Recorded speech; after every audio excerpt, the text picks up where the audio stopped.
So what is a weak man and why are they on the rise? There's the physical aspect, which is more important than we give it credit, especially today. Men are weaker, fatter, and softer than they've been at any point in history. There's the mental aspect, the disdain for hard work, being soft, being weak-minded, having a sense of entitlement, the disdain for taking responsibility, the lack of ambition and drive, the softness, the lack of grit and toughness. A weak man is physically, mentally, emotionally, and spiritually weak. He's guided solely by his immediate desires. We can define it all day long, but we all know exactly what it is when we see it, and too many males are seeing it in the mirror. All I know is that you don't want to be one, and by virtue of the softness of society, we're all weaker than we should be. We're all softened and more pussified than we could be. So in this video, we're going to look at why there's weak men on the rise, but also how to avoid becoming one and actually move the pendulum in the opposite direction. There's a silver lining in this softness of society. The competition has never been weaker. Simply by being mentally strong and physically strong, you put yourself in a rare category today. You're an extreme minority, and the longer you maintain physical strength and mental toughness, the more that minority shrinks. Most men begin to get softer and fatter and weaker as they age, so even those that were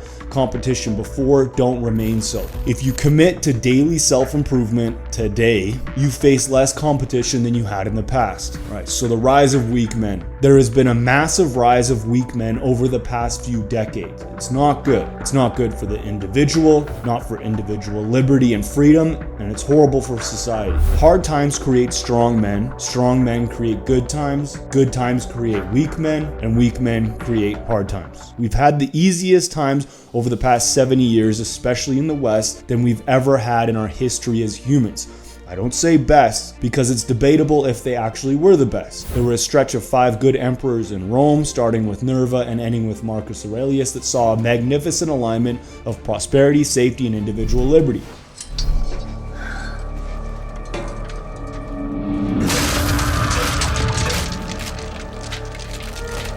Today, no Spartan dies.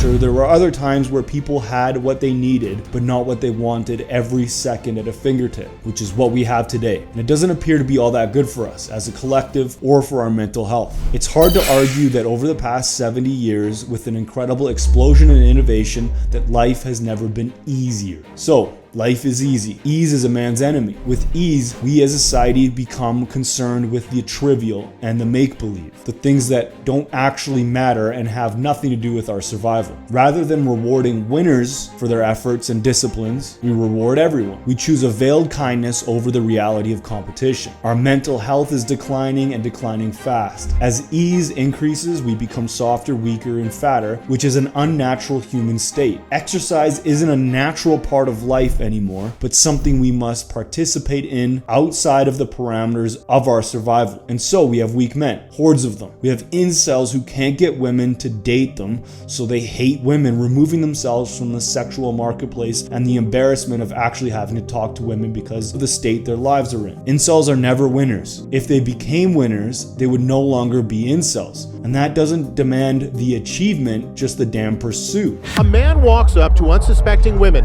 and terrorizes them with shouts of insults and much worse. When they ask him to go away, he does the unthinkable, pepper spraying them right in the face. The brazen suspect is identified as Johnny Young.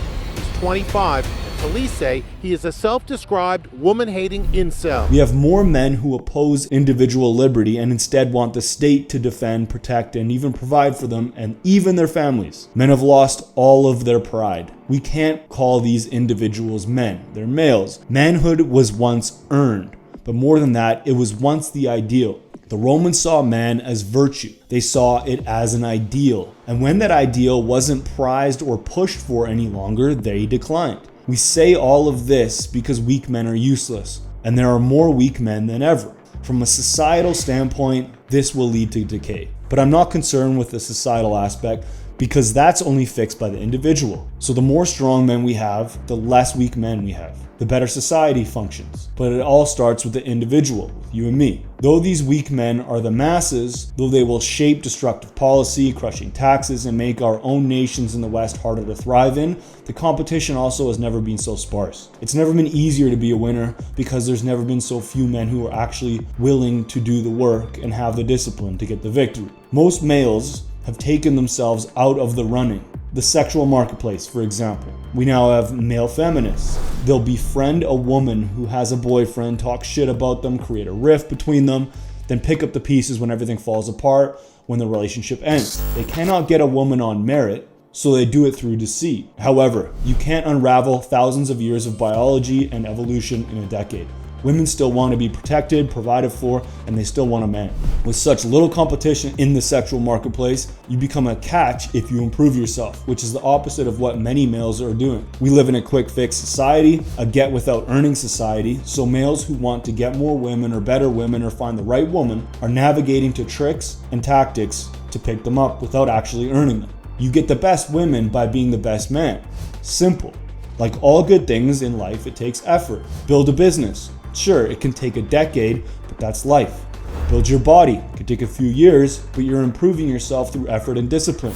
You're literally becoming a better human, a better man, and one of the fallouts is that you elevate yourself in this marketplace. So while the weak become male feminists, incels, or pickup artists, evolve, grow, get tougher, become a damn man.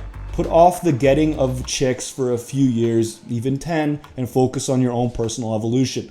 Then there will be a time when you're one of the few around who are a catch in their eyes. This, of course, takes delayed gratification, which opposes a soft society. But that's exactly what you want to do right now. You do not want to be on the side of the masses. You want to be the best you can be because that's the point of life, to see how great we can become. All right, so how to avoid the rise of weak men and win. We have skewed the hierarchy of success in parts of our culture, especially in academia and media. The victim is now the victor. The victor is merely an oppressor. Thus, anyone who has succeeded in business, for example, must have done by oppressing the working class. It's cultural Marxism or straight up Marxism. The arts, those are a safe haven for achievement. But especially in business, the winner is positioned as the bad guy and the victim as the good guy. So those who believe this to be true want to be victims. So they get weak and fat. They don't work hard in their work, and because they see ambition as somehow racist, their idea of victory is upside down from the reality of victory.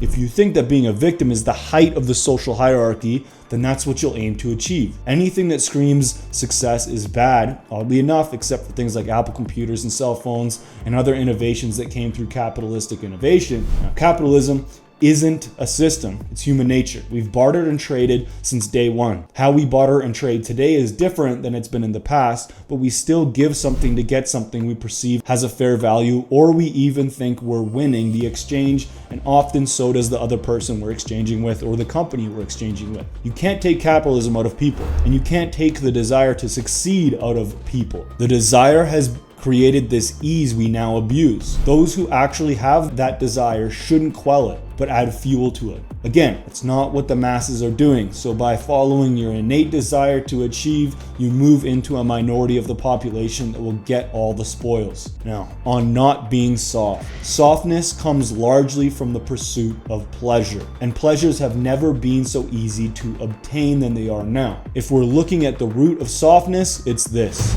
short-term pleasure seeking. That's it.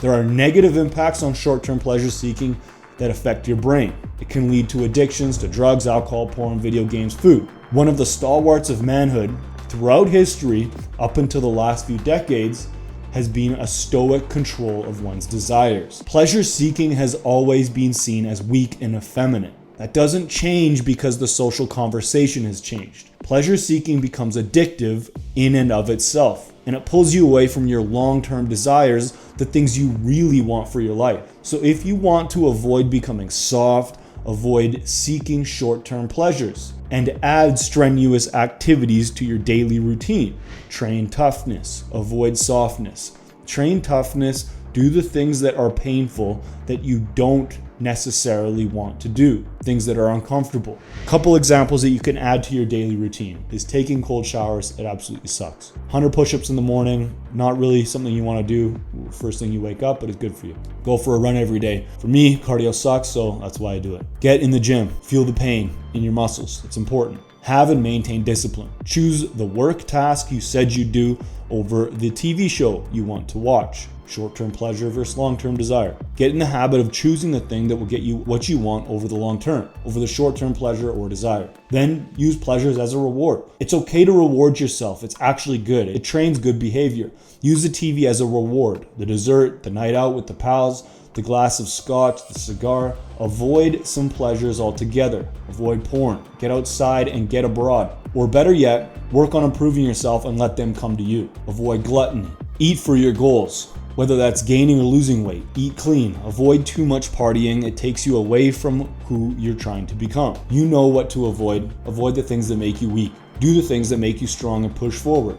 You avoid becoming weak by doing things that weak men are unwilling to do. If you care about achievement, if you have pride in who you are and who you can be, if you understand that we're here to try to reach our potential, you'll do these things daily. If you would rather pity yourself, feel sorry for yourself, and be a victim, you'll brush this off as nonsense, macho bravado. The end. If you like this video, if you got something from it, please subscribe or click the thumbs up, and please comment below. Let me know what you think of that I should have added to the video, and any questions, I'll be there to answer it. Take care.